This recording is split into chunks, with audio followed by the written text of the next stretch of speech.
We have Evan Burse in the house. I'm What's so up, everybody? excited. What's up? What's up? What's up? I just want to turn it over to you. He's going to tell his story and open it up for questions. So, Okay. Evan, without further ado, tell us all about you. Okay. Thanks, Delenn, for having me on. So, real quick about me. I said my name is Evan, and I started out online by showing people how to draw. So I'm just an artist. I show people how to draw superheroes at thecartoonblock.com. So look at it on your phones or whatever. And I'm just a superhero junkie, geek, nerd, and that's just me. I love Iron Man, Marvel, DC. I grew up watching comics and stuff like that. And it's funny because being a kid, I'm 49 years old. So being a kid back in the 80s and stuff, it was like comics were for nerds and kids and stuff like that. But it's cool to see how it's now pop culture. All that stuff, everybody's into, all those superheroes and things like that. So that's just my childhood and stuff like that. And so I started drawing more and more as I, went into college and stuff like that. And eventually I got my job working in animation. So started in animation, that was back in 2003. So wow, it's almost 20 years ago.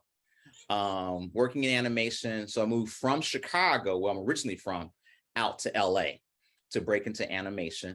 And while I'm in animation, I love my job. It's great.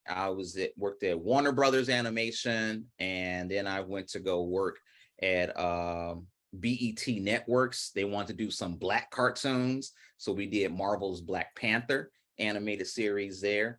We went back to Warner Brothers, and then landed at Marvel Animation directly, so working for Marvel themselves directly. But yeah, so I've had experience working at Marvel and then at Warner Brothers, which also owns DC Comics. So both universes, DC, where the Justice League are, Batman, Superman, and Marvel, where everybody knows that stuff now. While I'm working in my day job in the animation industry, my son, he kept asking me, yo, Dad, can you show me how to draw, I don't know, Darth Vader, Dragon Ball Z, and just a bunch of other random stuff. And as a dad, that's what we do. We do those kinds of things for our children and show them how to draw. But it got me thinking. I was like, I wonder how many other kids out there want to learn to draw the same thing. And it got me thinking. So I was like, you know what? Let me go ahead and see if I can, do like a YouTube video or something and see what kind of response it might get. So I went ahead and uploaded my first video. This was in 2009, and it was how to draw Timmy Turner. I'm not sure if some of y'all know Timmy Turner, but he's from the cartoon Fairly Odd Parents. So it was on Nickelodeon at the time. So this is 2009, and so I uploaded it, and people left some comments, and I would engage them. And then I too started engaging other people's how to draw videos on YouTube. I'm leaving comments and things like that on their drawing videos. And I'm like, hey, y'all want to check out some of my videos? I like your drawing. Do you think you might give me some tips on my drawing or whatever? I'm just being engaging in, it's called social media for a reason. And so I'm just being engaging with YouTube, the art crowd.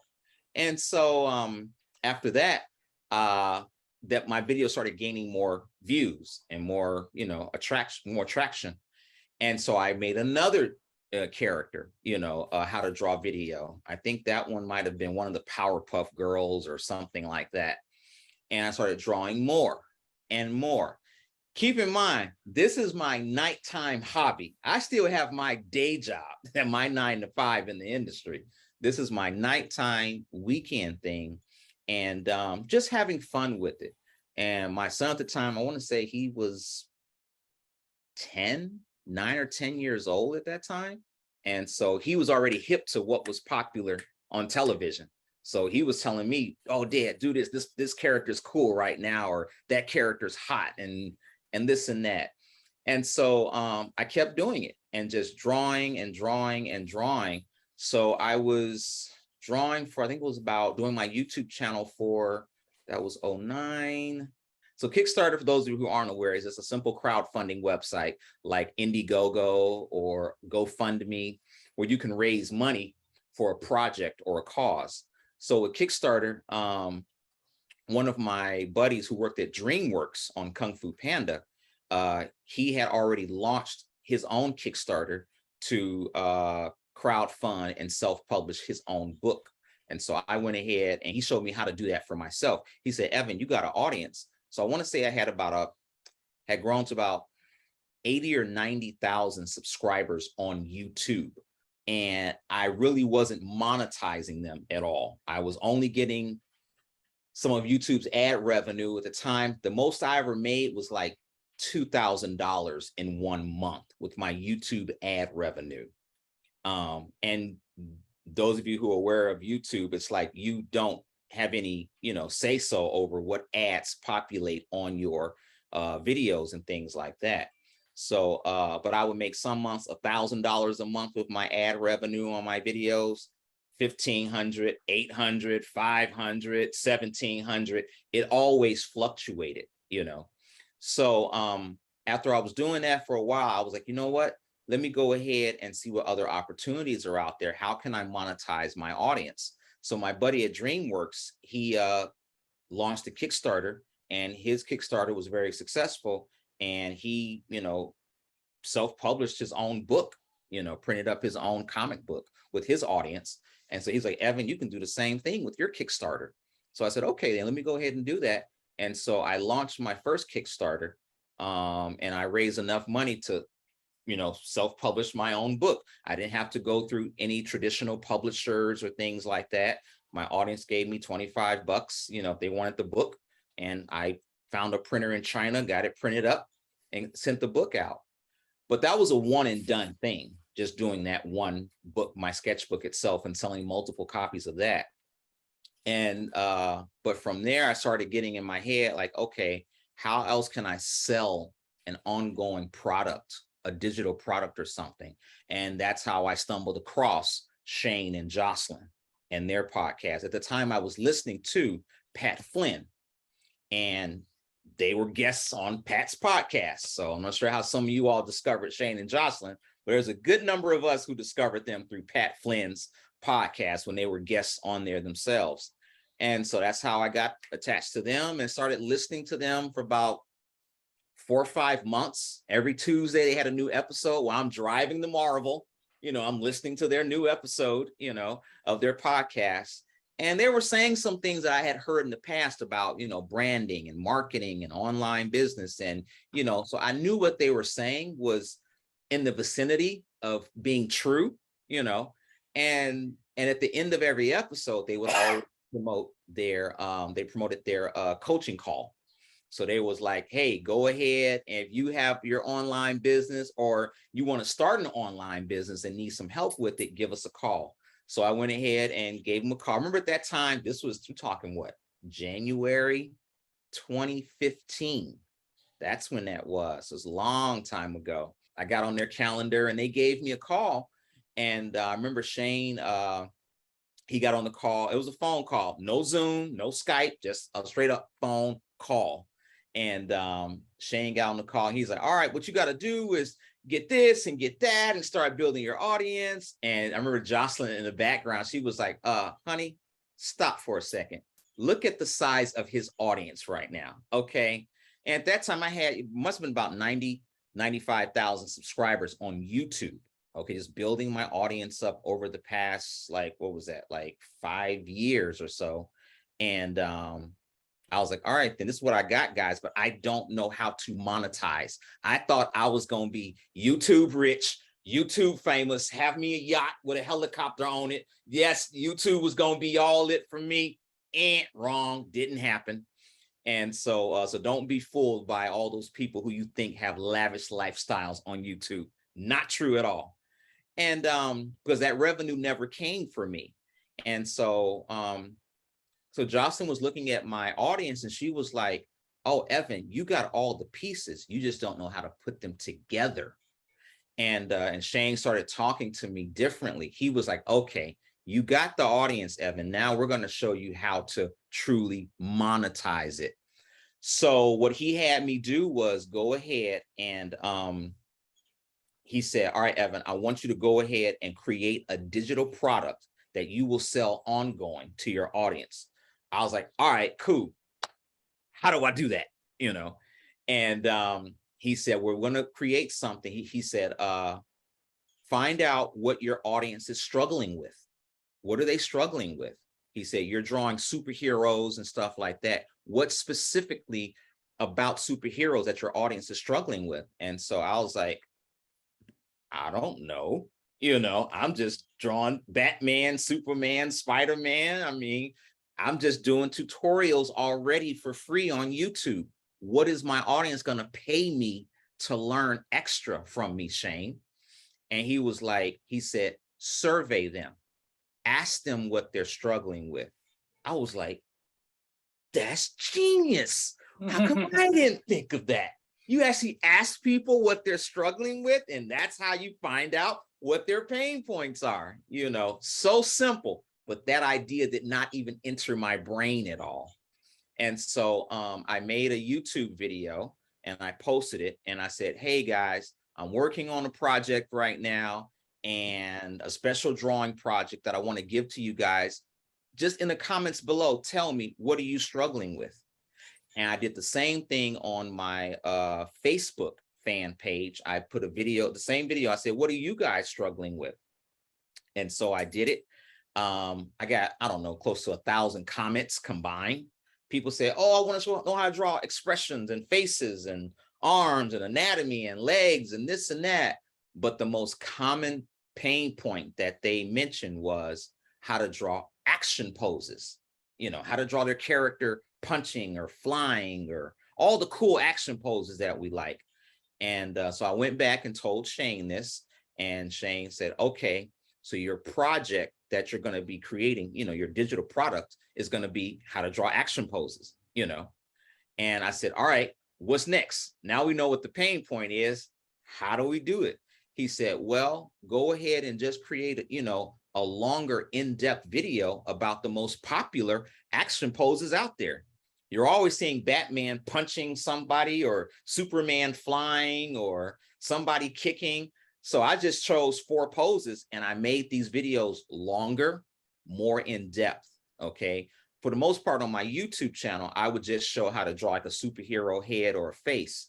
But in this product that I was creating, it was going to be how to draw the entire body. Okay. In those specific poses. And so I was doing that, and Shane was like, all right, Evan, you work on that. I want to say this was February. So I had the call with him and Jocelyn in January of 2015. February, I started that product, and he's like, all right, Evan, I'm giving you 30 days, get it done, you know. And so I got his big mentoring package, you know, and done for you service. And so he took care of getting my, you know, I didn't have a website. Like I said, I thought I was going to be YouTube rich and YouTube famous. Who has an email list? I don't know nothing about that. Who has a website? I don't know nothing about that. Who has a blog? Who cares about that?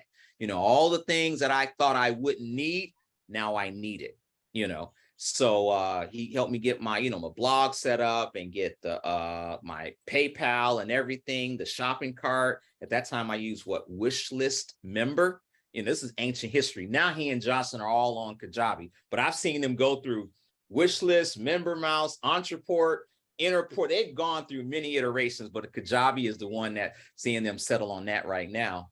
But back then, he helped me get all my nuts and bolts. And he's like, all right, Evan, you need to get Vimeo to host your video. You need to get your PayPal set up. You got to get, you know, an email list. And I had Aweber at the time.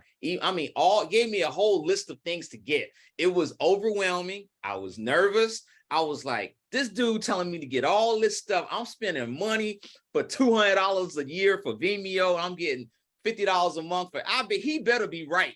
Okay. And so he and I kind of went back and forth about some things. I did challenge him on some stuff. Do I really need this, Shane? Do I really need that? Are you not, I mean, are you guys just, you know, telling me I need this stuff? It better work and all that. And so that was in the month of February. And he just told me, he said, Evan, just trust me. Okay. Just trust me. And so he said, while you work on your videos, okay, you get your videos done, I'll take care of setting up your whole, process, like your blog and the payment shopping cart and the member plugin and your email list. I'll take care of that. You just get your product done. Okay. And so I got it done. And I mean, like I said, I still have my 9 to 5. So I have a wife, we got 4 kids, so I'm still a family man. And so I'm coming home from work and having dinner with the family, spend time with the family. And then I'm out to my office in the garage working on this video. I'm drawing, practicing it, filming it, editing the videos. And it's like in the middle of the night. It's like 1 a.m., 2 a.m. I'm drinking coffee, trying to stay awake to get this product done because he gave me a deadline. As you all know, Shane, he has that coach's mentality. Come on, you can get it done, get it done.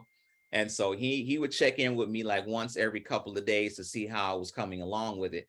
But I got it done. And then we went to, in March, we went to their first live event in San Diego, California. And he and Jocelyn, it was great meeting them in person, and we fine-tuned some stuff. And we were going to go ahead and launch it. What was it, April 5th or 6th?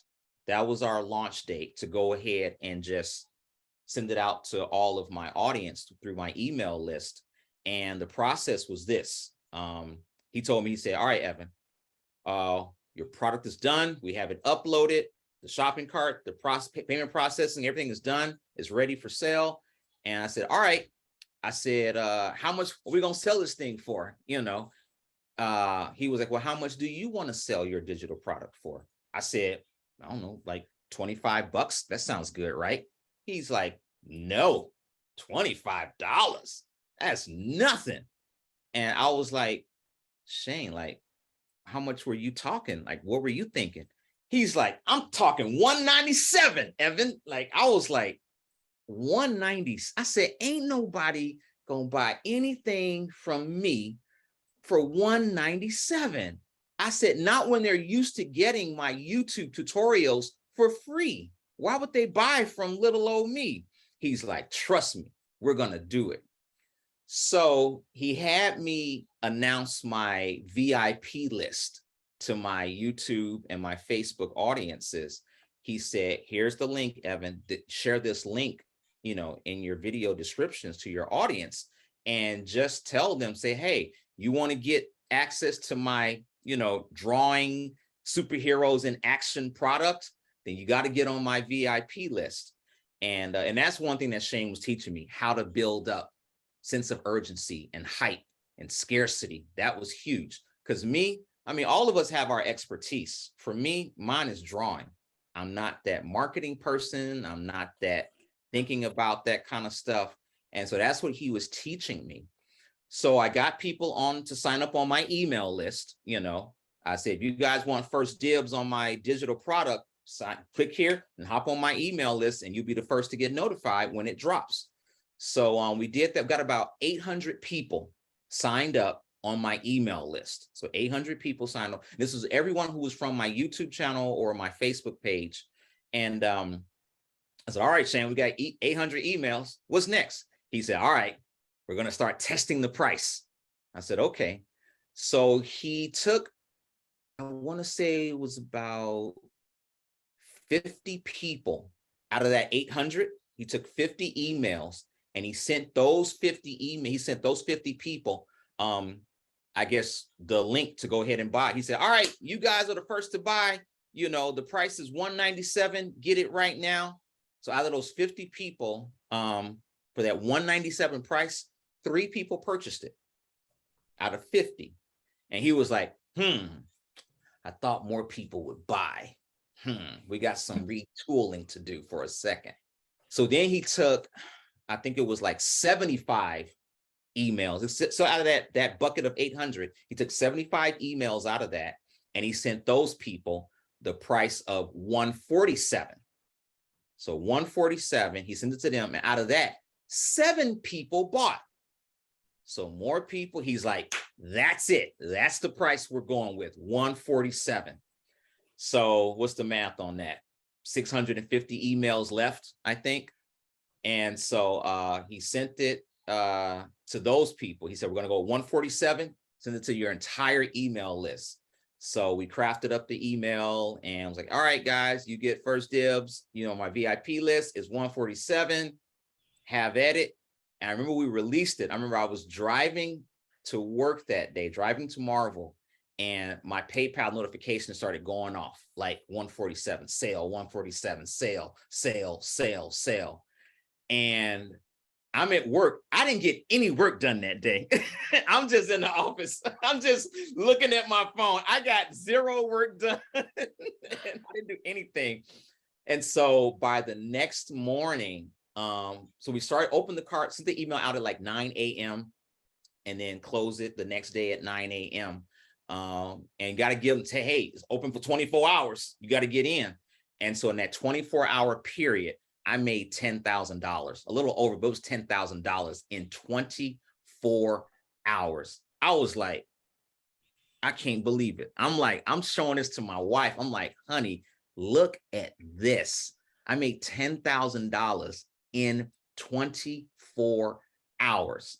I was like, I could not believe it. I remember like, I sat in my car and cried.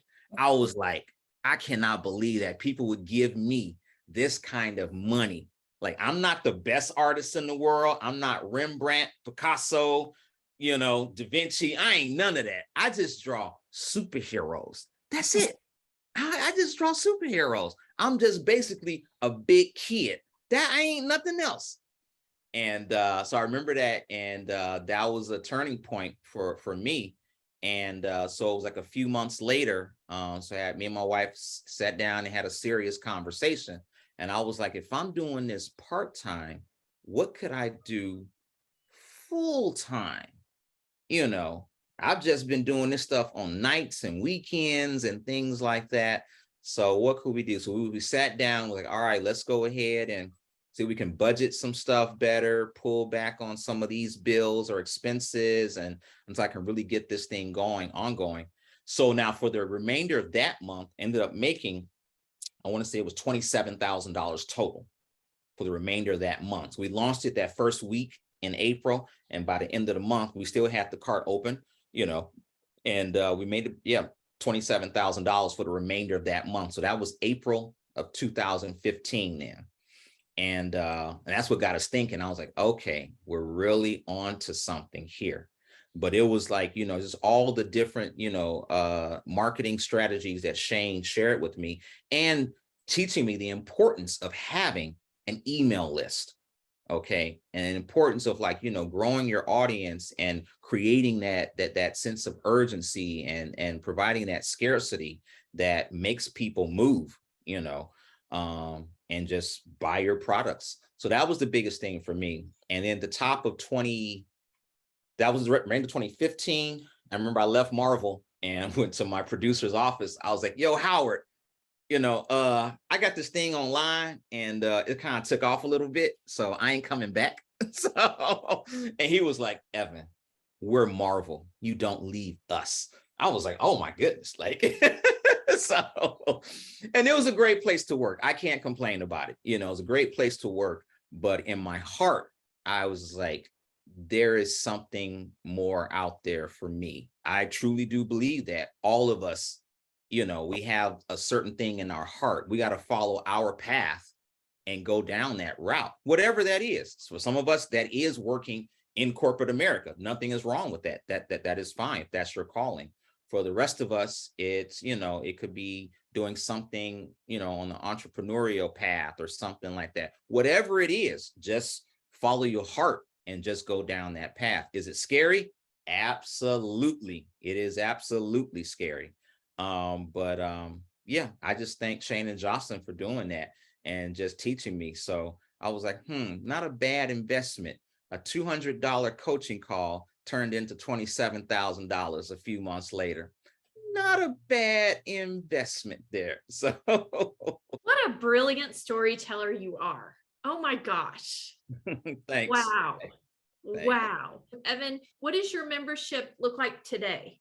So today I have my members, I've had a total of over 600 people come through my membership. So members and alumni come through my membership, over 600. Okay. How'd you go from the one-off product to membership?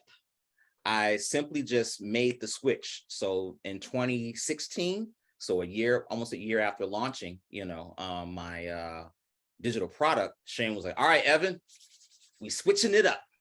So he said, your digital product that you have, you're now going to embed that in your membership website. And then he said, now it's easier to sell memberships as opposed to trying to sell like a 147 product, every month. Because in 2015, I was doing a lot of webinars every month and, providing a lesson in like, 30-minute period and then going into my sales pitch. So I'm pretty sure you guys have seen webinars and stuff like that. And that stuff was tiring. That was tiring. Whereas a membership, it's a lot easier to sell because it's a lower, price point, so it's an easier barrier of entry for people to come and join your membership. So like Shane Jocelyn said long ago, people come for your content, but they stay for the community. It's really important to have that community aspect in there then. So once a month, live group Zoom calls, and that community. That's what I offer every month in my community. I'm just having fun where I am right now. And I thank Shane and Jocelyn for all of their, just the love, not the knowledge that they share, but just caring enough, seeing that potential in me to just say, you know what, this dude got something. He don't know what he's doing, but he got something. And we're going to, help him, grow it and just maximize it. They basically just help all of us share our gifts with the world. That's ultimately what it comes down to. And I thank them for doing that then. So, but no, they actually did change my life. Me and my wife, they actually did. And I thank them for it.